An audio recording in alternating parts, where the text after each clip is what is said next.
자, 친구들아, 이제 목사님 보고 목사님 봐주세요. 평아. 우리는 지금까지 요한복음 6장의 말씀을 오랫동안 함께 나누었어요. 그리고 요한복음 6장의 말씀을 통해서 예수님을 믿는다고 말하지만 그 예수님을 믿는다고 말하는 사람들 안에 다른 믿음이 존재하고 있음을 우리는 요한복음 6장의 말씀을 통해서 계속 확인할 수 있었죠. 많은 사람들이 예수님을 따라다녔지만 그 따라다니는 사람들 중에 예수님께서 주시는 떡을 바라고 따라다니는 사람들도 있었고, 예수님이 참 생명이심을 믿고 따라다니는 사람들도 있었어요. 그래서 예수님은 이 무리들 안에 그렇게 섞여져 있다는 걸 예수님이 아시고, 예수님이 계속해서 당신이 누구이신지에 대해서 따라다니는 무리들에게 계속 말씀해 주시는 걸 요한복음 6장에서 우리는 확인할 수 있었습니다.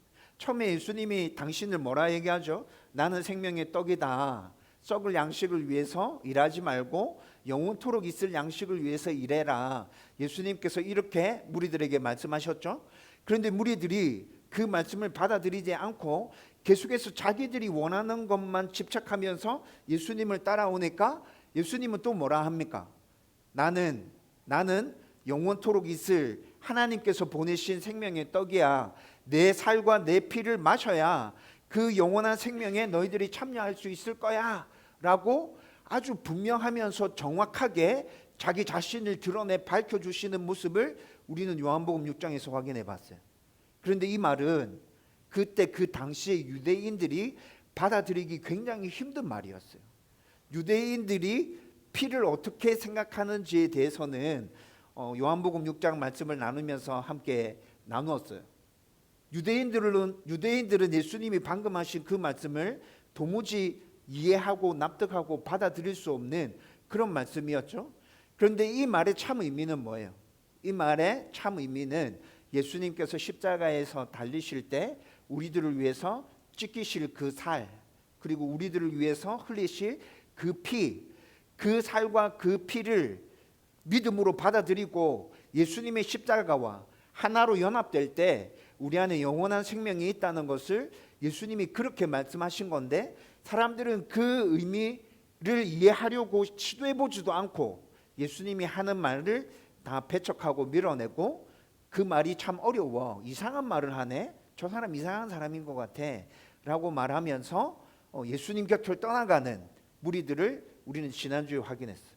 그래서 지난주 말씀을 우리는 나누면서 떠나는 제자와 남는 제자에 대해서 함께 생각했죠. 저는 우리 다음 교회 성도들이 이 말씀을 제대로 잘 이해하고 하나님 곁에, 예수님 곁에 남아있는 그런 참된 제자가 되기를 주님의 이름으로 축원합니다. 여러분들의 믿음이 어떤 믿음인지 잘 돌아볼 수 있었으면 좋겠어요. 내가 예수님을 믿는다고 말하고 있고 매주 이렇게 와서 예배 드리고 있는데 나는 진짜 예수님을 어떻게 믿고 있는 것인지, 나의 바람과 나의 소원과 나의 어떤 것들을 채워주는 분으로만 바라고 있는 것인지. 우리 친구들, 목사님이 이런 예수님을 바라보고 있는 사람들을 뭐라 얘기했죠? 그 알라딘의 요술램프 지니, 우리 친구들 그 동화 알지? 거기 이렇게 하면 지니가 쫙 나타나서 소원 들어주잖아. 그런데 요한복음 6장에 나타나는 무리들이 예수님을 알라딘의 요술램프에 나오는 지니처럼 생각하고 있단 말이야. 근데 우리는 그렇게 예수님을 믿으면 안 돼. 그렇게 믿으면 안 돼. 예수님은 나는 그런 지니가 아니야. 나는 너희들에게 참 생명을 주는 진정한 생명의 떡이야. 자꾸 말씀해 주신다고. 우리 친구들도 이 예수님 믿고 예수님 그 곁에 끝까지 남는 하나님의 자녀들 되기를 주님의 이름으로 축원드립니다. 자, 이제 그러면 오늘 요한복음 7장으로 넘어갔죠? 요한복음 7장에 넘어가서 이제 요한복음 7장에서 새로운 한 무리를 우리는 마주하게 됩니다.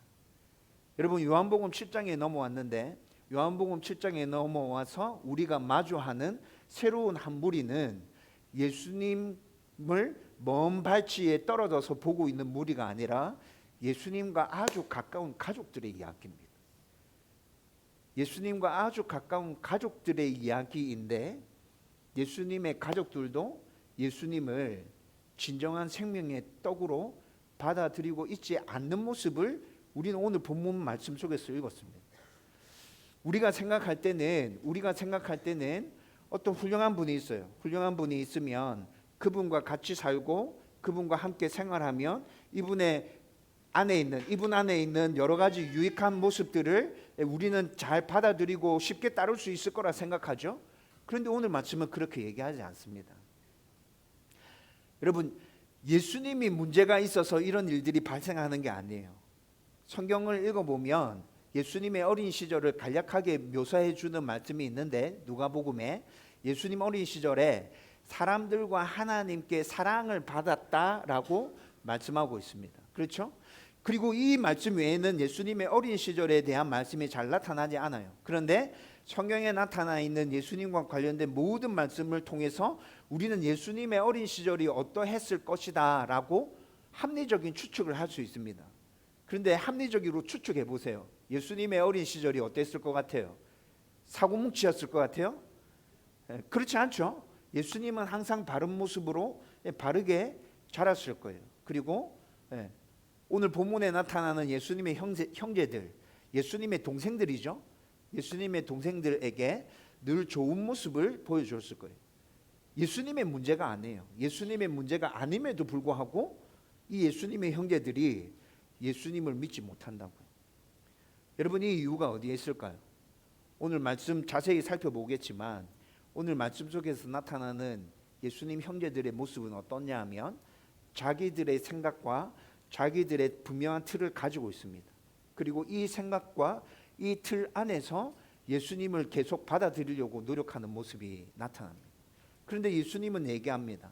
너희들의 생각과 너희들의 틀 다 깨트리고 그냥 내가 너희들에게 내가 누구인지 말하는 그대로를 받아들여. 예수님이 이렇게 말씀하시죠. 저와 여러분들이 오늘 요한복음 7장에 나타나는 이 예수님 형제들의 이야기를 살펴보면서 또다시 나의 믿음은 어떤 믿음인지 다시 한 번 더 진지하게 고민해보고 돌아보기를 주님의 이름으로 축원드립니다. 먼저 첫 번째로 오늘 본문에 나타나는 모습들 보면요, 사람은 자기의 기준과 생각으로 예수님을 판단하기 때문에 쉽게 받아들이지 못합니다. 1절에서 5절 말씀에 보면 이런 모습이 참 잘 나타나요. 여러분, 오늘 3절 말씀에 보면 예수님의 동생들이 친형제들입니다. 예수님의 동생들이 3절에 뭐라 얘기하죠? 이렇게 얘기합니다. 당신이 행하는 일을 제자들도 보게 하려거든 유대로 올라가소서. 이렇게 얘기합니다. 여기서 말하는 유대는 예루살렘 얘기하는 거예요. 여러분, 오늘 1절 말씀에 보면 그 후에 예수께서 갈릴리에서 다니시고 유대에서 다니려 아니하심은 유대인들이 죽이려 함이로라. 이렇게 얘기하고 있죠. 어느 순간부터 종교 지도자들이 예수님을 죽이려고 모의를 하고 있습니다. 서로 의논하고 있어요. 예수님을 죽이려고.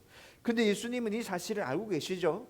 그래서 당신의 때가 아직 되지 않았기 때문에 될 수 있으면 종교 지도자들이 많이 몰려있는 그 예루살렘 지역을 피해서 지금 갈릴리 지역에서만 지금 활동하고 계시는 거예요. 여러분, 이렇게 갈릴리 지역에서 활동하고 있는 예수님을 보면서 예수님의 형제들은 지금 예수님께 뭐라 얘기한다고요? 예루살렘에 가야지 왜 여기 있는 거예요? 여러분, 이렇게 얘기한다는 거예요. 오늘 2절 말씀에 보면 예수님의 동생들이 지금 예수님께 예루살렘에 가세요, 유대로 가세요라고 요구할 이때는 초막절이었어요. 여러분, 초막절은 유대인의 3대 절기죠. 유월절, 칠칠절, 그 다음에 초막절, 이렇게 유대인의 3대 절기입니다. 유대인의 3대 절기에는 모든 유대인 남성들이 다 예루살렘으로 모이잖아요. 엄청나게 많은 인파가 예루살렘에 모입니다. 그러니까 초막절을 맞이해서 사람들이 예루살렘에 이렇게 왕창 몰려올 거니까, 그러니까 이때가 기회잖아요. 이때가 기회잖아요. 그러니까 지금 예루살렘에 올라가서 한번 당신을 쫙 보여주세요. 여러분, 동생들의 요구는 이거예요. 여러분, 3절의 이 말씀을 우리가 가만히 보면 그냥 겉으로 보기에는 이들이 예수님을 메시아로 인정하고 있고 예수님이 메시아이심을 사람들 앞에 드러나기를 바라서 이런 얘기를 하고 있다라고 생각할 수 있습니다. 그렇지만 예수님 형제들의 마음에는 불신앙이 존재하고 있습니다. 예수님을 메시아로 인정하고 있기 때문에 이 얘기를 하고 있는 게 아니라고요. 그들은 예수님을 있는 그대로 받아들이지 않고 자기들의 생각과 기준으로 지금 예수님을 판단하고 있습니다. 여러분, 이 동생들이 가지고 있는 생각은 뭘까요?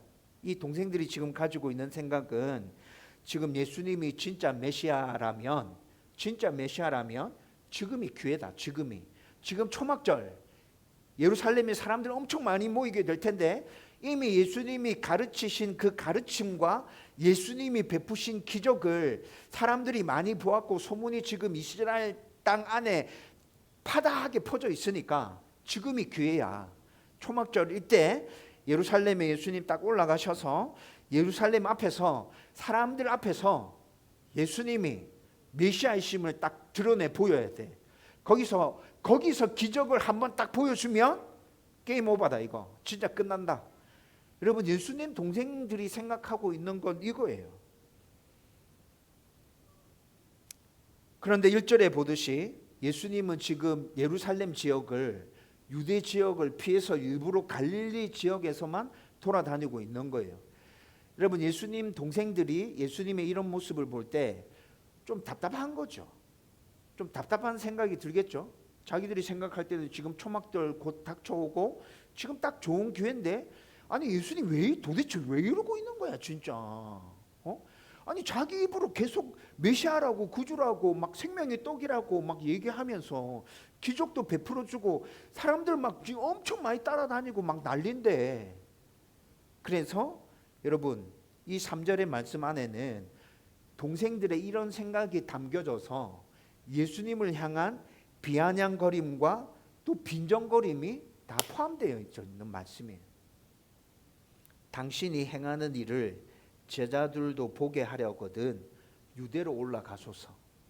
여러분, 이 말 안에는 제가 방금 설명해 드렸던 그 의미가 같이 포함되어 있다고요. 그래서 5절은 뭐라 얘기하죠? 5절은 뭐라 얘기해요? 이 형제들이 예수님을 믿지 않았다고 얘기합니다. 여러분, 3절에 이런 의미들이 포함되어져 있기 때문에 5절에서 예수님의 동생들은 그를 메시아로 믿지 않았다고 얘기하는 거예요. 여러분, 예수님 동생들이 지금 원하는 건 뭔지 아세요? 4절에 잘 나타나요. 스스로 나타나기를 구하면서 묻혀서 일하는 사람이 없나니 일을 행하려 하거든 자신을 세상에 나타내소서, 이렇게 얘기합니다. 여러분, 이게 무슨 말이에요? 이게 무슨 말이냐면 그들은 결국 예수님을 하나님의 아들로 믿으려 한 것이 아니라 자기들이 생각하고 있는 그것이 지금 예루살렘에 올라가셔서 예수님이 증명해 주시기를 원하고 있는 거예요. 무슨 말인지 알겠어요? 자기들이 생각하고 있는 게 딱 있어요. 이걸 지금 예수님이 어떻게 해 주시기를 원하는 거예요? 예루살렘에 딱 올라가셔서 증명해 주시기를 원하고 있다니까요. 여러분, 그래서 지금 예수님의 제자들이 이 이야기를 예수님께 하고 있는 거예요. 참 재밌지 않으세요? 여러분, 지금 오늘 본문에 나타나는 이 사람들은 누구라고요? 예수님의 친동생들. 진짜 가까이에서 같이 살았던 사람들이라고요. 오랫동안 한 집에서 예수님의 모습을 보면서 그의 삶을 모두 다 알았던 동생들이 예수님을 메시아로 믿지 못하고 있습니다. 진짜 의아하죠. 왜일까요? 제가 오늘 토론에서 말씀드렸잖아요. 예수님의 동생들은 예수님의 삶과 가르침을 보지 않고 메시아는 이런 모습이어야 해 라고 하는 자기 생각과 자기 기준을 지금 가지고 있는 거예요. 그 기준과 그 틀 안에서 예수님을 바라보고 있기 때문에 예수님이 온전히 받아들여지지 않는 거예요. 지금 사람은 언제나 예수님을 있는 그대로 받아들이기보다는 자신의 경험과 생각과 기대 속에서 예수님을 판단하려고 합니다. 저와 여러분들 안에도 이런 마음이 있습니다. 그래서 우리는 이렇게 생각합니다. 이 정도는 돼야 예수님 아닌가? 이 정도는 돼야 메시아지. 이렇게 해주시면 내가 믿을 수 있는데 왜 이렇게 해주시지 않는 거지? 자기들의 기준을 만들어 놓고 예수님을 이렇게 바라보고 있다고요. 그리고 그 기준에 맞지 않으면 믿지 않으려고 합니다. 저와 여러분들의 모습 안에 이 모습이 있다니까요. 우리는 예수님을 믿는다고 말하지만은 실제로는 내가 원하는 방식이 우리가 정해놓은 것들이 있습니다. 내가 원하는 때도 내가 정해놓은 게 있다고요. 그리고 또 내가 원하는 범위까지도 다 정해두었어요. 그래서 하나님 요렇게 요 때에 요 정도로 하나님 역사해 주세요. 우리는 그렇게 기대하고 소망하면서 하나님께 기도할 때 정말 많습니다. 내가 정한 대로 문제가 해결되면 믿고, 상황이 좋아지면 감사하고, 내 계획이 이루어지면 우리는 하나님을 하나님이라고 인정합니다. 예수님이 나의 구주가 되십니다. 그러나 예수님은 우리의 기대를 만족시켜 주시기 위해서 이 땅에 오신 분이 아니죠. 우리의 기대를 만족시켜 주시기 위해서 오신 분이 아니라 우리의 생각과 우리의 기준과 우리의 죄성과 우리 안에 있는 모든 것들을 다 허물어뜨리고 새로 거듭나게 하셔서 하나님의 자녀 삼으시기 위해서 이 땅에 오신 거라고요. 그래서 말씀이 나를 낮추고 네 욕심을 꺾어버리고 내 교만을 뭉갰대, 그리고 예수님이 주인이심을 온전하게 드러낼 때 우리는 이런 모든 상황 앞에서 굉장히 불안하고 불편해집니다. 아니 예수님 왜 그러세요? 갑자기 왜 내가 이때까지 잘 살아왔는데 왜 나의 모든 것들을 무너뜨리려고 하는 거죠? 거부하고 굉장히 불편해진다고.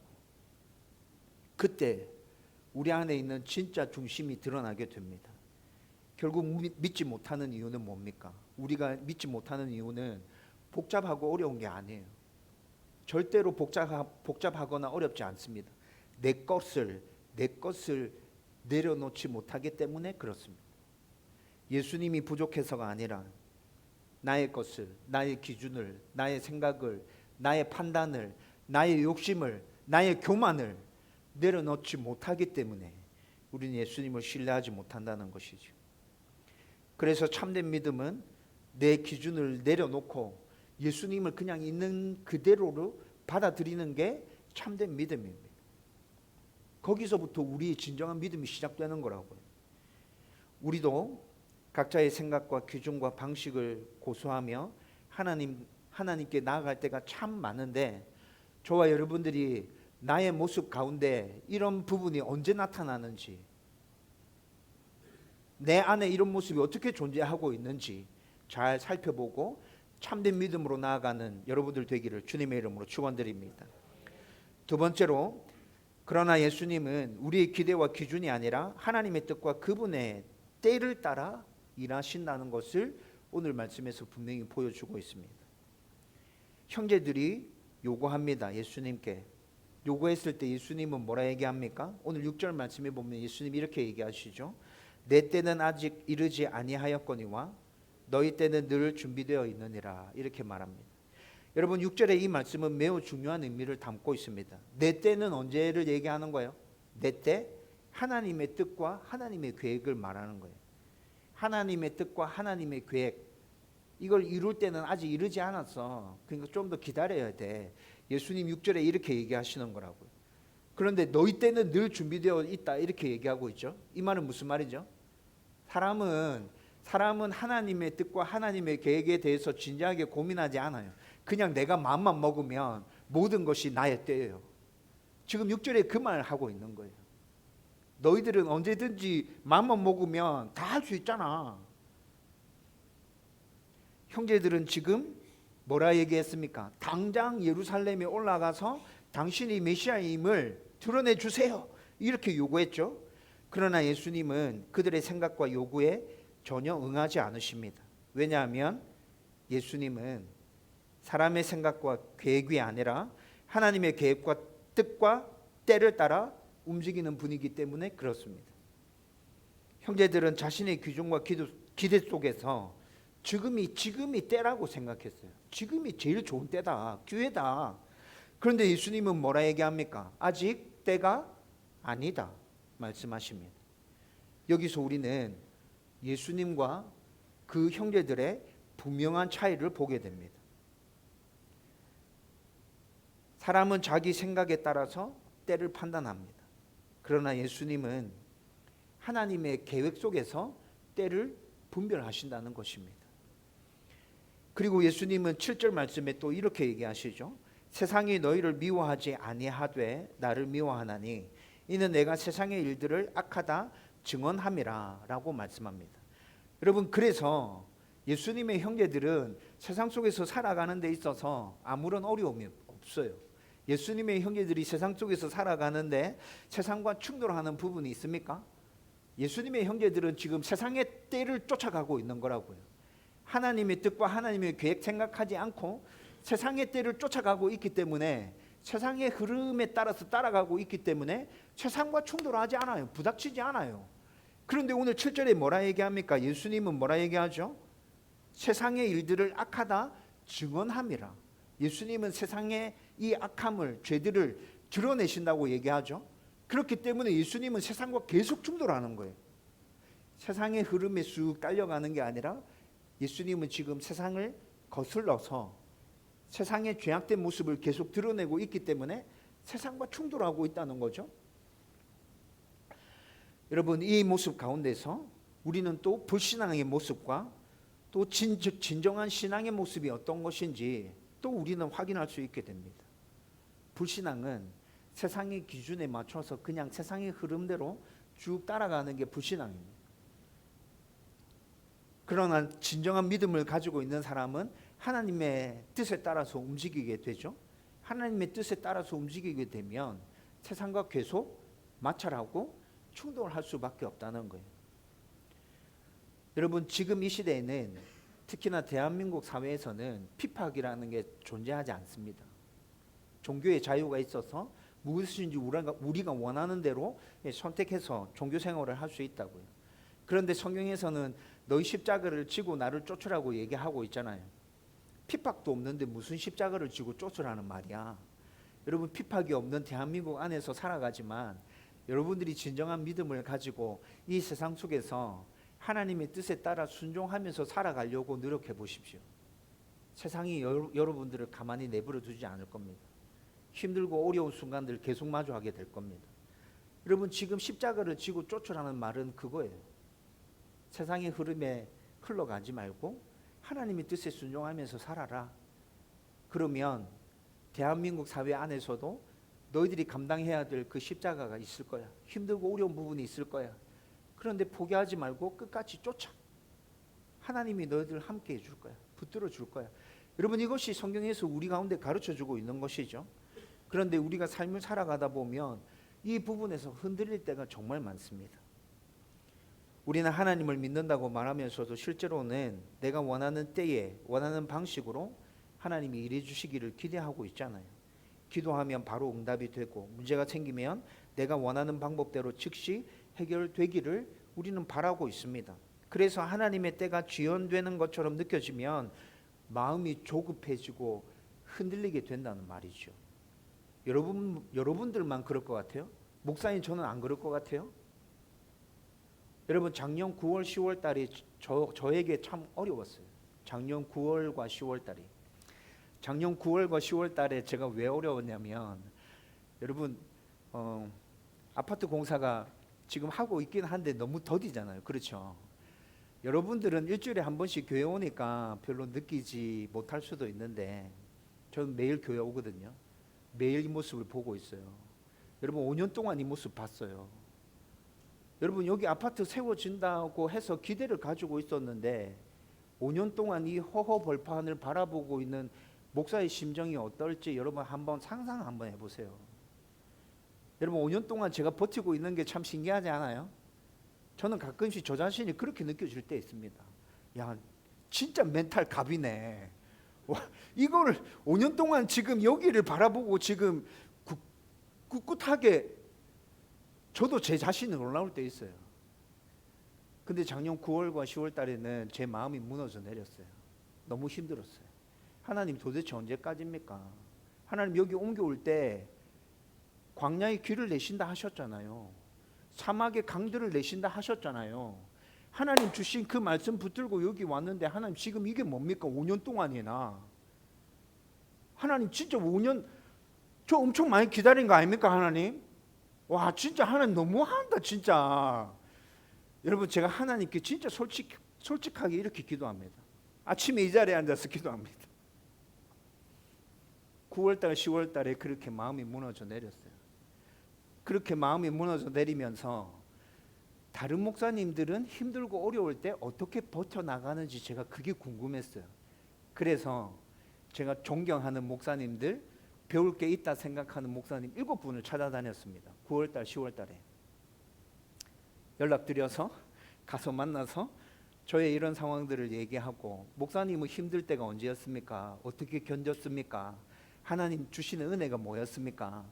여러분 이런 거 물었다고. 2달 동안 7분의 목사님을 만났어요. 여러분 그런데 5분의 목사님을 만나고 난 다음에 저에게 무슨 생각이 들었냐면, 또 쓰잘데기 없는 하나도 도움 안 되는 생각을 하고 있구나, 이 생각이 들었어요. 5분의 목사님을 만나고 난 다음에, 그래 너 개척해가지고 지금 9년 동안 너 힘으로 교회 세웠어? 너 그린피아 상가에서 개척할 때 처음 어떻게 시작했어? 그리고 여기 이사 올 때 어떻게 이사 왔어? 그리고 5년 동안, 그래 네 말대로 허허벌판인데 이 허허벌판에서 5년 동안 다음 교회가 어떻게 유지돼 왔어? 여러분 어느 날 아침에 5분의 목사님을 만나고 난 다음에 아침에 기도하는데 제 마음에 그런 생각이 드는 거예요. 너 왜 또 쓰잘데기 없는 생각을 하고 있어? 9년 동안 너 어떻게 지내왔어? 내가 이 교회를 붙들고 있잖아. 넌 무슨 생각하고 있는 거야? 내가 이 교회 붙들고 있잖아. 넌 무슨 생각하고 있는 거야? 여러분 어느 날 아침에 이런 생각이 들었고, 그리고 난 다음에 모든 문제가 해결됐어요. 네. 그래서 제가 작정한 게 있습니다. 아파트 공사와 관련해서 우리 성도들에게 다시 얘기하지 않겠다. 제가 그 전까지는 주부에 공사가 빨리 진행되게 해주세요라는 광고를 계속 실었어요. 하나님 이 광고 실지 않겠습니다. 그리고 공사 시작됐으니까 언젠가는 공사 마무리 되겠죠. 네. 그냥 마냥 이렇게 하고 있으면 자기들도 손해 날 거니까 느리지만 분명히 공사는 될 거예요. 그러니까 뭐 3년이든 4년이든 뭐 아파트는 이제 올라갈 거니까 그럼 저는 기다리겠습니다. 하나님이 다음 교회 주인이십니다. 하나님이 저의 주인이십니다. 하나님의 때가 언제인지 저 모르겠습니다. 근데 하나님 기다리겠습니다. 하나님 하실 겁니다. 여러분 저 지금 이런 믿음으로 이 공사장을 바라보고 있는 거예요. 평안합니다. 흔들림이 없습니다. 매일 아침에 와서 여전히 공사장을 바라보고 있습니다. 그러나 불안하거나 초조하지 않습니다. 하나님이 함께 하실 거다. 나는 모르겠다. 하나님 때가 언제인지 모르겠다. 근데 하나님 하실 거야. 목사도 이렇다고요. 여러분 목사도 이래요. 우리는 하나님을 믿는다고 말하면서도 이렇게 살아갈 때가 얼마나 많습니까? 그러나 오늘 본문에서 우리는 분명하게 볼 수 있죠. 예수님은 무슨 때를 중심으로 움직이고 계세요? 하나님의 때를 중심으로 움직이고 계세요. 자기의 때가 아니에요. 하나님의 때를 중심으로 움직이고 계신다고요. 우리의 시간표가 아니라 하나님의 시간표가 가장 정확하고, 우리 계획이 아니라 하나님의 계획이 가장 완전합니다. 참된 믿음은 여기서 드러나는 것입니다. 참된 믿음은 내가 원하는 때와 방식으로 이루어지는 것을 믿는 것이 아닙니다. 하나님이 가장 좋은 때에 하나님의 방식으로 일하신다는 것을 전적으로 신뢰하면서 내가 걸어가야 될 그 걸음을 한 걸음씩 옮겨 놓는 거예요. 한 번에 쑥쑥쑥 나가는 게 아니에요. 그냥 한 발짝씩 한 발짝씩 이렇게 걸어가는 그 걸음이 믿음의 걸음이라는 것이죠. 이해되지 않아도 기다리고, 눈에 보이지 않아도 견디고, 하나님께 온전히 맡기고, 조급함 속에서도 하나님의 때를 붙드는 것이 진정한 믿음입니다. 그래서 믿음은 결과를 보는 것이 아니라 하나님을 신뢰하는 것입니다. 저와 여러분들이 하나님의 때를 소망하며 이 믿음으로 나아갈 수 있기를 주님의 이름으로 축원드립니다. 세 번째로, 그러므로 참된 믿음은 하나님의 뜻과 때와 방식을 온전히 신뢰하는 것입니다. 9절 말씀에 보면 이렇게 얘기합니다. 이 말씀을 하시고 갈릴리에 머물러 계시니라. 형제들은 예수님께 지금 올라가라고 말하고 있잖아요. 그런데 예수님은 그 말에 따르지 않고 그냥 계속해서 갈릴리에 머물러 계십니다. 여러분, 이것은 단순히 예루살렘에 올라가고 올라가지 않고의 문제가 아니라 믿음의 본질이 무엇인지를 보여주고 있는 말씀입니다. 예수님은 사람들의 기대나 압박에 의해서 움직이지 않고 오직 예수님의 뜻에 따라서 행동하셨다는 것이죠. 이런 예수님의 모습은 사람의 눈에는 기회를 놓치는 것 같이 보일 수 있습니다. 사람들의 눈에는 지금 제일 좋은 기회라고 보일 수 있다니까요. 그러나 예수님은 눈에 보이는 세상적인 상황보다는 하나님의 뜻과 계획을 더 중요하게 여기고 붙들고 계시다는 것입니다. 이 모습은 우리에게 참된 믿음이 무엇인지를 아주 분명하게 가르쳐주고 있죠. 우리는 하나님을 믿는다고 하면서도 여전히 내 생각과 계획을 기준으로 삼을 때가 많다고 지금 계속해서 말씀드리고 있어요. 그래서 하나님께 기도할 때 이렇게 해주십시오. 지금이 때입니다. 지금 해주세요. 이렇게 요구하죠. 그리고 그 기도가 내가 원하는 방식으로 이루어지지 않으면 우리는 쉽게 낙심하고 좌절합니다. 그러나 본문의 예수님의 모습은 완전히 다르죠. 예수님은 하나님의 뜻을 신뢰하셨고 하나님의 때를 기다리고 계십니다. 예수님이 바라는 게 없어서 이렇게 하고 계시는 건가요? 예수님 바라는 거 있으셨죠. 여러분, 십자가를 앞두고 예수님 뭐라 기도하십니까? 이거 지나갔으면 좋겠습니다. 이거 안 했으면 좋겠어요. 하나님, 저 이거 진짜 너무 고통스러워요. 예수님 그렇게 기도하시잖아요. 여러분, 이것이 예수님이 원하시고 바라시는 거라고요. 그런데 예수님이 이렇게만 기도하시지 않고 마지막에 어떻게 기도하십니까? 아버지의 뜻대로 되게 해주십시오. 아버지, 저는 너무 힘들고 어렵습니다. 고통스럽습니다. 그냥 지나갔으면 좋겠습니다. 이게 나의 바람입니다. 그러나 나의 바람들과 아니라 아버지의 뜻대로 되게 해주세요. 여러분, 이것이 예수님의 모습이었다고요. 믿음은 내가 원하는 결과를 얻는 것이 아니라 하나님이 가장 선하게 이루신다는 것을 믿고 온전히 신뢰하는 것이 믿음입니다. 내가 이해할 수 있을 때까지 기다리는 것이 아니라 이해되지 않아도 그냥 하나님을 신뢰하고 순종하는 것이 믿음이라고요. 여러분, 우리는 그냥 이해할 때까지 기다리는 게 좋은 믿음이라 생각하잖아요.